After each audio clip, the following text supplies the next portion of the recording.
Salut YouTube, on se retrouve aujourd'hui pour une nouvelle vidéo sur Pokémon Unit. Aujourd'hui, on va voir ensemble les menus et je vais vous donner quelques conseils pour bien débuter, voire même continuer correctement sans faire les petites boulettes qu'on pourrait faire si on savait pas les petites infos, les petits trucs sympatoches. Donc on va voir tout ça ensemble. Donc là, il y a eu la mise à jour effectivement avec Gardevoir aujourd'hui, qui est un personnage que personnellement j'ai acheté parce que je l'aime beaucoup et qu'en plus je trouve vraiment sympa à jouer.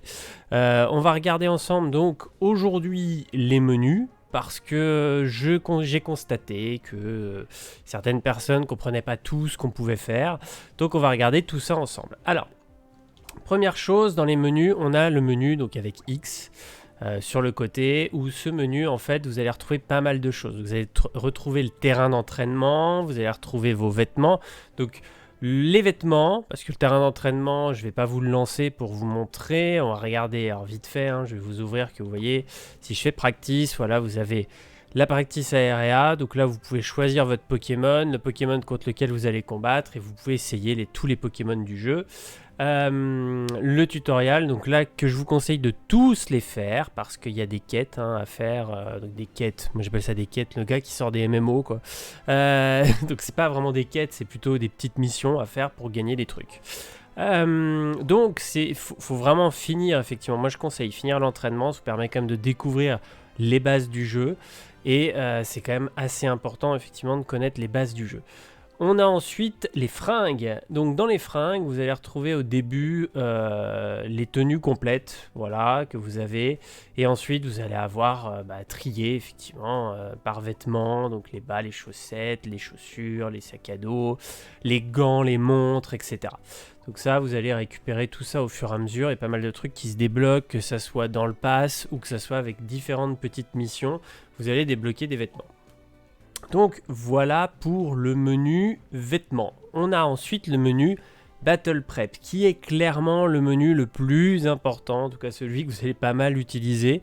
En fait dedans vous avez deux choses. Vous avez les Battle Items, donc là ça vous permet de voir les objets que vous pouvez équiper en début de game. Je vois souvent des gens qui n'en ont pas. Alors au début on a la potion assez rapidement dans mes souvenirs. Voire même on l'a direct. J'ai un petit doute sur la potion. Dites-moi en commentaire si je dis des bêtises, mais je me demande si on l'a pas instantanément la potion, à moins qu'on l'ait effectivement niveau 2 ou 3, en tout cas on l'a assez rapidement. Et au fur et à mesure des niveaux de votre dresseur, vous allez débloquer pas mal de choses différentes. Et l'avantage ici, c'est que vous voyez vraiment à quoi ça sert, comment ça fonctionne, et ça c'est plutôt cool. On a effectivement des must-have, donc la potion peut être utile, elle n'est pas imba, soyons très clairs, ça soigne un minimum, mais ça peut sauver la vie. Le X attaque augmente votre puissance d'attaque et ça c'est pas mal du tout, surtout pour les gros DPS parce que d'un coup vous allez encore plus bourriner et ça peut être très très puissant. Le speed ça vous permet de fuir, ce qui est pas déconnant. Il y a le eject button dans le même principe qui permet de fuir et qui est pas mal utilisé. Ça stun, mais bon c'est pas un truc que j'utilise sincèrement. Voilà. Après alors ça doit être utile avec certains Pokémon, parce qu'il y a des Pokémon, par exemple, Gardevoir, je pense que ça peut être pas déconnant. On stun l'ennemi, on utilise son attaque, qu'on peut utiliser à l'infini dès l'instant qu'on arrive à cibler le mec correctement en face. Typiquement, si le gars est stun, ça peut super bien marcher. Sauf que là, je vous dis une connerie, c'est uniquement sur les Pokémon Wild, c'est ça ? Super. Donc oui, non, je vous dis de la merde, c'est uniquement sur les Pokémon sauvages, donc ça ne marcherait pas avec Gardevoir. Comme quoi, c'est important de lire correctement ces objets, parce qu'on peut vraiment croire qu'on prend un truc et qu'au final, ça fait pas du tout ce qu'on espère. L'eject button que j'utilise beaucoup personnellement, qui vous permet effectivement d'avoir un dash, de pouvoir se barrer assez rapidement. Et ça, c'est plutôt cool, c'est utile pour tous les Pokémon qui n'en ont pas, et ça leur permet de fuir rapidement et de se protéger. Slow smoke, voilà, une zone de fumée qui ralentit, ainsi de suite. Alors vous allez en avoir pas mal, ça sert à rien que je vous les dise tous, là j'ai juste ceux-là, il y en a plein qui se débloquent au fur et à mesure. Mais c'est important voilà, de savoir où ça se situe. En autre chose très importante, qui est même le plus important, soyons très clairs, c'est les held items. Alors ça, c'est ce que vous portez. Vous allez en fait pouvoir faire porter à vos Pokémon au début 1, puis 2, puis 3 items. Donc là, voilà, vous avez les 3 que moi je suis en train de monter gentiment. L'objectif, c'est de maxer en priorité ces 3-là pour moi, parce que c'est les 3 qui sont, à mon avis, pour moi, pour ma façon de jouer, les plus utiles à l'heure actuelle. Il y a les lunettes qui sont pas mal non plus, donc je vais vous montrer un peu ce que j'ai déjà débloqué. Donc j'ai débloqué ça à l'heure actuelle, voilà. J'ai pas encore acheté les autres. Dans ceux à acheter, je pense qu'il y a ceux-là à acheter par rapport à ma façon de jouer, les autres lunettes. Mais autrement, avec ce que j'ai, je peux déjà, je pense, utiliser la majorité des personnages qui m'intéressent. Mais voilà, c'est les 3 que j'ai décidé de monter, ces 3-là. Et voilà comment ça se passe pour les monter, tout simplement. Vous cliquez sur l'objet que vous voulez upgrade, vous arrivez sur l'upgrade, et là, c'est parti. On balance les upgrades. Donc le but du jeu, étant donné, c'est de les upgrade le plus haut possible, sachant qu'on peut les monter jusqu'au niveau 30. Là, moi, je les ai montés niveau 20 pour le moment. Je veux avoir les 3 niveau 20 et ensuite, je monterai niveau 30, certainement plutôt la Floatstone en premier. Tout simplement, en fait, pourquoi les monter niveau 20? C'est parce que ça vous débloque le pouvoir de l'objet. Donc en fait vous avez le pouvoir au niveau 10 et ensuite au niveau 20 le pouvoir est maxé. Donc il y a un vrai intérêt de les monter niveau 20 et niveau 30 en fait ça va vous permettre de continuer à monter les statistiques de l'objet. Donc là aussi très intéressant, là on le voit par exemple si je le passe 21 on augmente l'attaque encore effectivement de l'objet. Donc c'est plutôt cool, il faut les monter le plus vite possible. C'est le petit défaut du jeu, c'est qu'aujourd'hui si vous claquez de l'argent vous allez pouvoir les monter niveau 30 avec 120 balles. Ça c'est un peu bête, j'espère qu'ils changeront ça parce qu'à l'heure actuelle c'est pour moi le seul défaut du jeu, le fait qu'on puisse acheter l'upgrade de ces objets. Ça c'est un peu con, mais voilà, en tout cas c'est quelque chose qui est possible, mais c'est un peu dommage. Ensuite, on a l'item box. Donc là, on va retrouver en fait tout ce qu'on possède. Donc nos objets, nos tickets pour les fringues. Il y a 2 types de tickets pour les fringues. Moi, j'ai que ceux-là, mais il y en a un autre aussi. Voilà, vous allez tout retrouver. Vous pouvez voir les derniers que vous avez récupérés. Vous pouvez voir, voilà, il y a tout qui est trié. Donc, on peut avoir aussi les items qu'on peut consommer. Donc ça, il y a des objets, des consommables. Je vous montrerai après. Mais voilà, en tout cas, pour le menu à l'heure actuelle. Le ranking, bon, pas besoin de vous le présenter, hein, c'est le ranking, hein, tout simplement. Vous allez voir où vous êtes vous, non, parce que selon où vous êtes, vous ne verrez pas le ranking. En fait, comme moi, là, un ranking, il est pourri. Mais après, on voit les premiers, effectivement, mondiaux.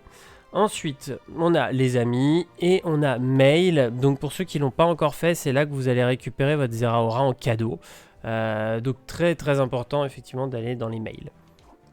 Et ensuite, pour finir, les settings. On va finir là-dessus. Dans les settings, il y a des petits trucs à faire qui peuvent être sympas. Moi, j'ai mis le framerate sur le max. Ça, c'est plutôt cool. Et dans contrôle, il y a pas mal de choses à changer. Personnellement, je préfère jouer avec la cible prioritaire. C'est effectivement celui qui a le moins de PV en pourcent. Parce qu'en fait en fin de partie si vous mettez en valeur vous allez automatiquement cibler systématiquement les petites merdes dans la jungle parce qu'ils ont moins de points de vie que les Pokémon que vous allez attaquer. Ensuite j'ai choisi effectivement l'Advanced Control qui permet effectivement de cibler ou le héros donc ou un autre Pokémon ou les petits mobs de jungle. Ensuite voilà ce que moi j'ai choisi de faire en fait, donc j'ai enlevé les attaques automatiques. J'ai affiché effectivement la jauge. Qu'est-ce que j'ai changé d'autre? Bon, voilà, je vous les passe. Ça vous permet de voir moi comment je joue. Après, franchement, il faut tester soi-même. Il faut bidouiller. Personnellement, je joue sans l'assist. Parce qu'en fait, on s'y habitue. Et le problème, c'est que ça fait de la merde l'assist, honnêtement. Et qu'on vise vraiment mieux par soi-même en jouant sans. Voilà, après vous allez retrouver effectivement d'autres choses, hein, tout simplement, il y a l'audio, on peut régler aussi les boutons, on a l'account setting, bon ça on peut rajouter effectivement notre trainer club ou notre account Nintendo. Alors le trainer club, je pense que ça sera utile peut-être pour la version mobile, en tout cas à l'heure actuelle on peut se connecter tout simplement avec notre account Nintendo. Donc voilà pour les menus principaux. Après, effectivement, vous avez les menus Pokémon, le menu Shop, où là, on va retrouver la boutique. Donc ça, c'est simple. Là, les Pokémon. Là, les fringues et les objets. Donc vous avez les consommables aussi qu'on peut acheter là. Et ici, les différents skins des Pokémon. Donc dans les objets, vous allez retrouver effectivement dans les items, on a différents consommables. Donc là, on peut retrouver voilà, ce genre de consommables qui fonctionne 7 jours. Donc il y a plusieurs consommables assez cool. Il y en a qui augmentent la quantité d'énergie que vous pouvez avoir pour le tirage au loto. Il y en a qui augmentent la quantité de pièces que vous allez avoir pendant 7 jours. Il y en a qui augmentent la quantité... alors celui-ci, c'est voilà, les pièces. Et celui-ci, c'est l'XP, c'est ça. Voilà, les Battle Points, l'XP en fait que vous allez obtenir sur votre trainer. Voilà, en haut, là, l'XP que vous obtenez ici, sur cette barre-là. Donc voilà pour le tour. Après le Battle Pass et effectivement les events, pas oublier effectivement de bien vérifier et d'aller valider toutes vos missions le plus rapidement possible, chaque jour ou chaque semaine. Je vous dis à bientôt pour de prochaines vidéos. Les prochaines, ça sera sur des batailles et j'espère pouvoir vous faire des vidéos sympas. Je vous dis à bientôt sur YouTube. Salut tout le monde!